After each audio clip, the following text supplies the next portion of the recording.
Hello, fellas. It's Jaffe. I played one of my favorite games of the year yesterday and today. It took about 4 hours, 4.5 hours for me.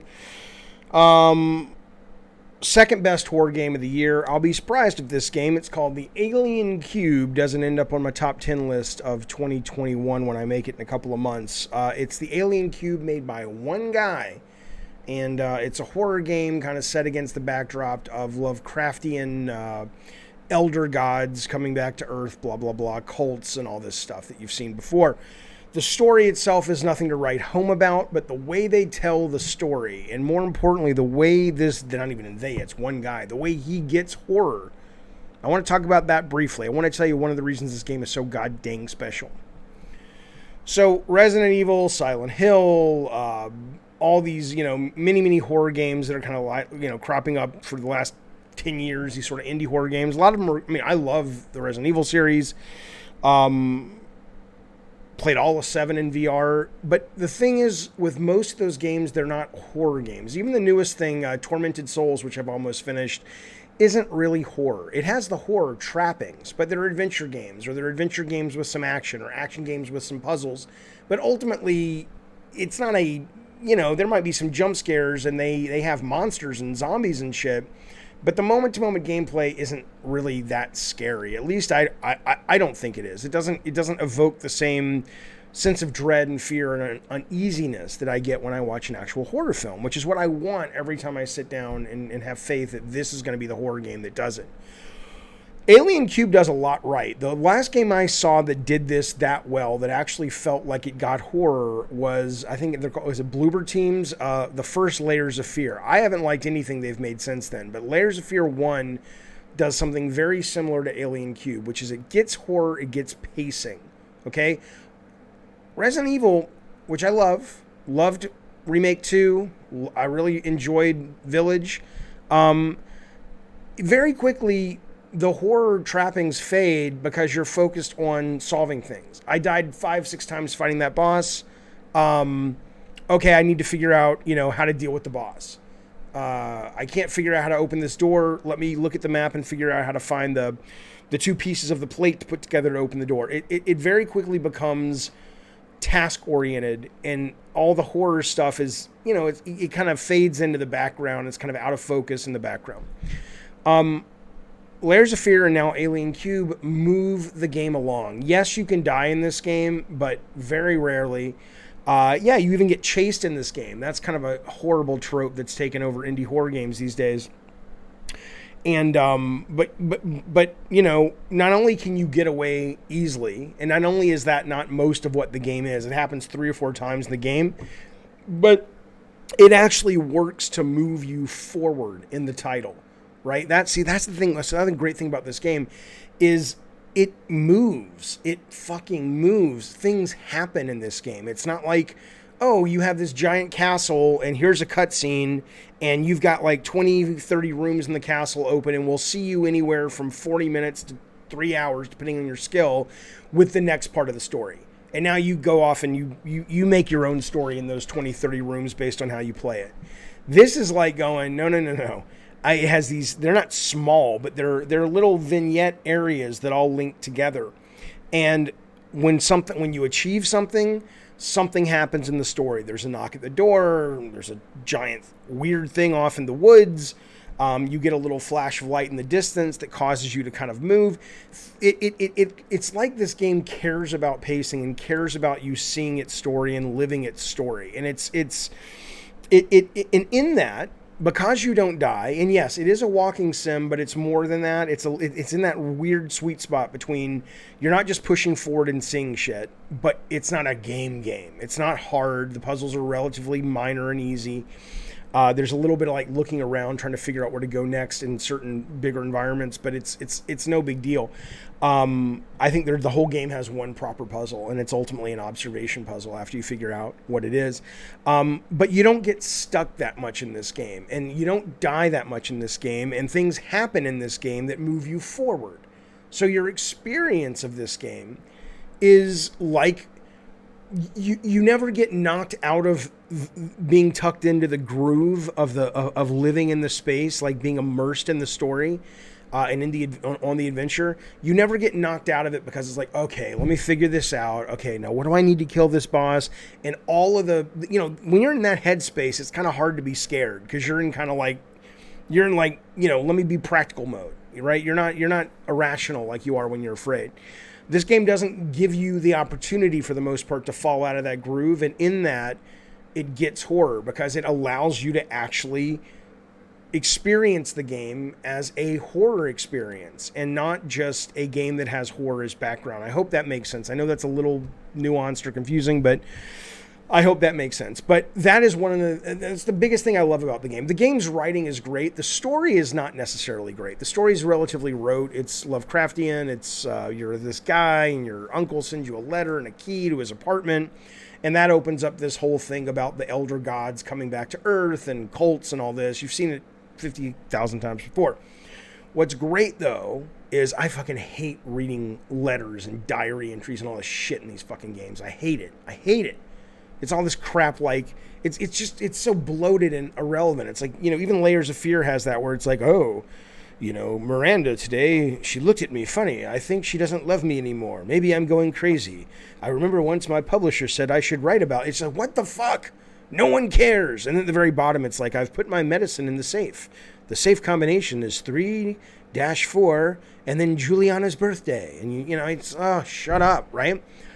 This game, it's not that the prose is perfect. It's not that the plot is perfect. It's that the letters serve a purpose. The very first letter you see, like any rule of fiction or nonfiction, just storytelling, plants a mystery. It's like, oh, what happened to the uncle? Right? There's not 7 pages to read. There are usually a paragraph or two. They all serve a purpose. This is what's happening in the story now. This is what happened to the uncle, and he leads you to the next part of the story. And it was so well breadcrumbed, and it was so well integrated that by the time I finished the game, or was almost done with the game, I was genuinely curious. I'm like, shit, what's going to happen to the elder gods in this game? What is this fucking thing going to be, how's this going to wrap up? That's rare in a game at all for me, but certainly in a game where it tells its story or a lot of its story through fucking notes, right? So, man, really well done. The guy who made this game, he's made one other game, or at least I think it's only one other game by himself, which I heard is good. I haven't played it, but I definitely am going to be looking for it now because I was very, very impressed. The last thing I'll tell you that I loved about this was the visuals. And I'm not anybody who knows my shit knows I'm not a big visual guy. By the way, all the footage I'm going to show you now is coming from a channel I just discovered today, PB Horror Gaming. So I'll put a link down below. But all they do is I don't think they even do commentary, but they have horror games, some mainstream, some I've never heard of. So it's going to become a new go-to place for me to discover horror. But great. I think it's the engine they made. Is it the Crysis engine? It's that engine, Crytek.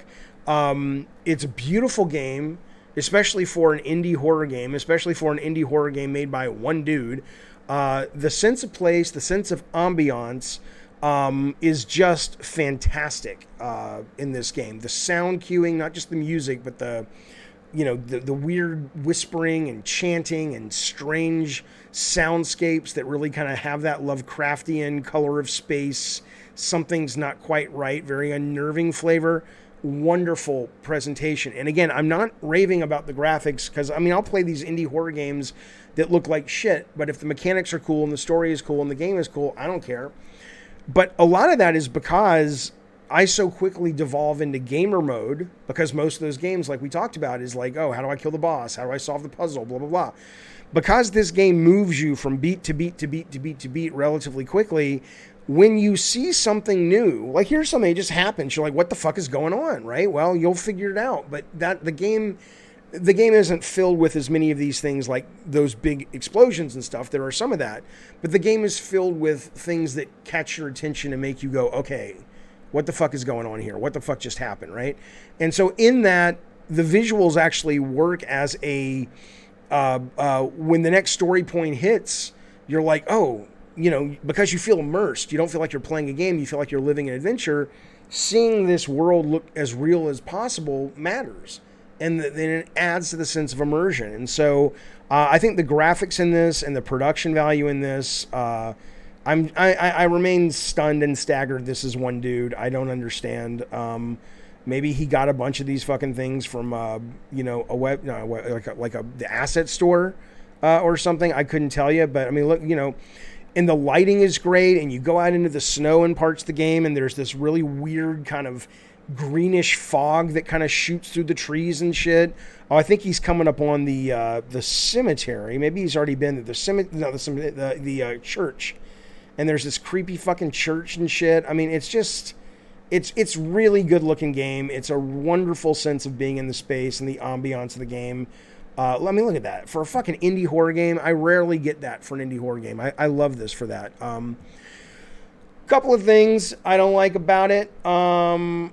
The voice acting, there's only one guy who does one voice, and it's the tropey, it feels like it's like the programmer's roommate. It's not like it's cringe. It's so bad it's cringe, like, oh my God. But it's just so vanilla. So if you play a lot of these horror games like I do, the main character is always just this bland, vanilla, no real sense of character, no real sense of uniqueness. He's just like, hey, what am I doing here? This doesn't seem right. I need to go back to the car. Oh no. It's just, there's no character there. It's like, why is that your character? I don't know if it's voice acting or poorly written character, probably a little bit of both. I didn't like that. It's a little long, believe it or not. I know it's, depending on your skill as a gamer, it'll take you anywhere from probably 3 hours to 4.5 hours. It took me about 4 hours. But it does wear out its welcome. If they cut out about 15% of this game, I think it would just be perfection. But there is a point towards the end. I think it's 8 chapters long. Towards chapter 7 into chapter 6, you're kind of ready to wrap it up.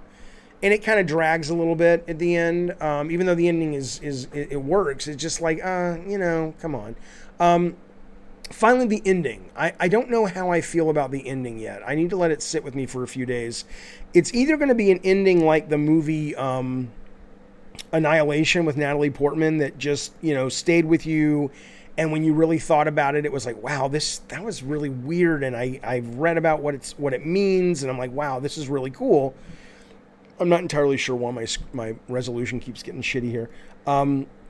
Or if it's more of an ending where you're like, that just wasn't very satisfying and it was weird. So I don't know, but I can tell you when you experience the ending for the first time, or at least when I did, there was definitely a sense of, what? That's the game? What?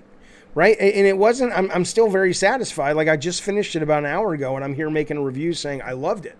But it is a very strange ending, and not like in a horror strange way, but more in that's a strange choice. I hope that's intentional, and I hope I can understand it over the next few days.